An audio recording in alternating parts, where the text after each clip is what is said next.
we were talking about before, you're like 5th round's the best round, like all undrafted, and we went back and forth. But once you hit the 5th round and beyond, like you're pretty much scratching to be on the roster. Like, dude, take us through that. Like signing a deal like that has got to like feel really fucking good, knowing how you came into the league. I mean, the crazy thing is like junior year I had a decent year in college. Senior year I really didn't play too much, which is like the offense, whatever.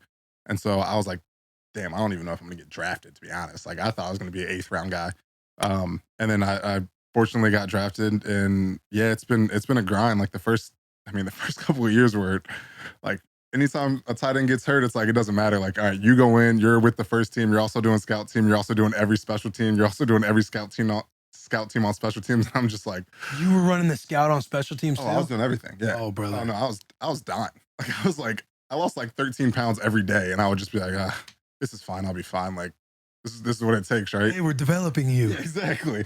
So yeah, something like this. I mean, I never thought it would happen, right? Like, my parents are very like, hey, just letting you know, like you have a better chance of getting struck by lightning twice than making it into the NFL, and like, the average is like your parents are telling you this, or outside people? No, my parents. Oh, in the house. Yeah, my dad was like, hey, make sure you're on your grades. Just letting you know, this is like, it's tough. So like, we believe in you.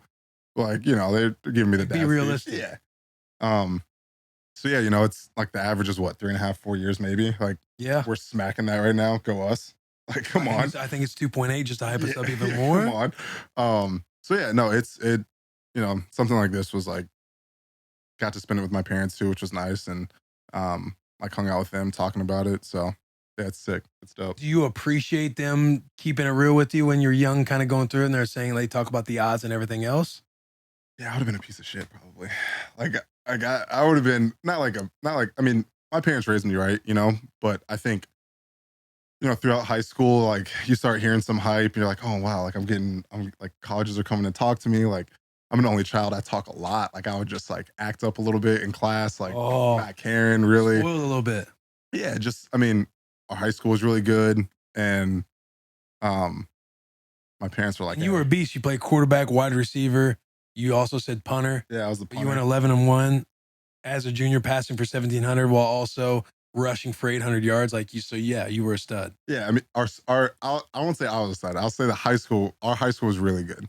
And they still are really good. I keep in touch with some of the guys there, like some of the coaches. But yeah, man, it was just like that. Football was like the essence of the school. Like Taylor Heineke, we played Taylor Heineke's school, and hey, Taylor, we beat that ass too. What's up? Let's go. No, it was a good game. It was a good game. But like that game was hype because we were both undefeated. Was Taylor a beast in high school? Freak.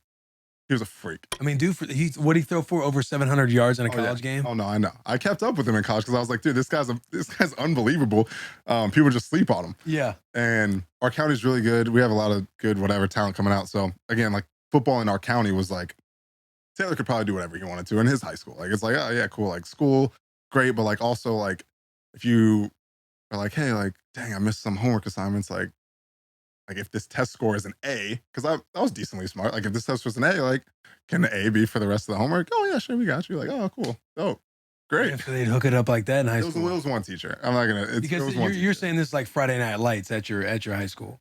It wasn't to that extent, but it was like you could. They're about ball. Yeah, it was very football oriented at the school for sure in the county. And then you go to Auburn. Yep. You played with the fellow friend of the show, Darren Bates. Yeah. So you played with him, right? Yep, I played with Darren. Stories on DV? Dude, I got great stories with him. I mean, this guy's he's crazy. He's a lunatic, bro. He is. Speaker always blaring Kevin Gates in the locker room. Oh yeah, but talking mad shit to everybody. Oh yeah, he always controlled the aux too. I remember like we played at South Carolina, and this man is just like, he's going crazy in the locker room. I won't forget that. I was like, damn, this is sick. This is my freshman year too. I'm like, I'm amped out of my mind. But the best story was we played in Tennessee. I don't remember what year it was, like second or third year with the Bengals.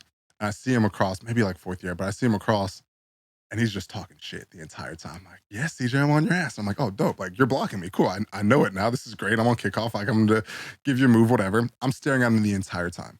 Tight end comes out of nowhere and just smacks the hell out of me. Like it was a double Oh, team, God, and blindsided. he's just in my ear the entire time. Damn, you gonna let us do that to you? You're gonna let we'll be back next play. And I'm like, oh God, here we go. Like this guy, he's a lunatic. He's a menace on special teams. He is. That's He's funny a that he freak. had you dialed in, then all of a sudden you get I got blindsided on a smacked. double I team. got smacked. My coach was not happy either. Did you love your time at Auburn? I did. It was a good time. I got my best friends from there. Like I was friends with only, for the most part, like only walk-ons. Like those are my best friends. So we had like walk-on parties. We call them WAPs, just so, like nobody knew what the hell we were talking about. Hey, like in front of coach, like, hey, we got that WAP later on. Coach is like, what the fuck is that? It's a dance. Like that's all I know. Um, and we'd get after. I was the token scholarship player. That's what they called me. Token scholarship player allowed at the walk-on parties. So I loved So all you're that. like the gatekeeper. You're like the bridge between walk on and Scully. That was me. That's a good label to have. I mean, dude, walk on dudes got treated like. I mean, we're in the national championship. They're in the cage. Like they're not even in the locker room. They're in like a little separate cage, like outside of the locker room. And I'm like, this sucks for you Damn. guys. Did you almost go somewhere else? I kind of wanted to go to Florida because my godbrother goes there. But other than that, I mean, I'd visited LSU when Les was there, and I was like, this is awesome. But I kind of knew it was Auburn pretty early.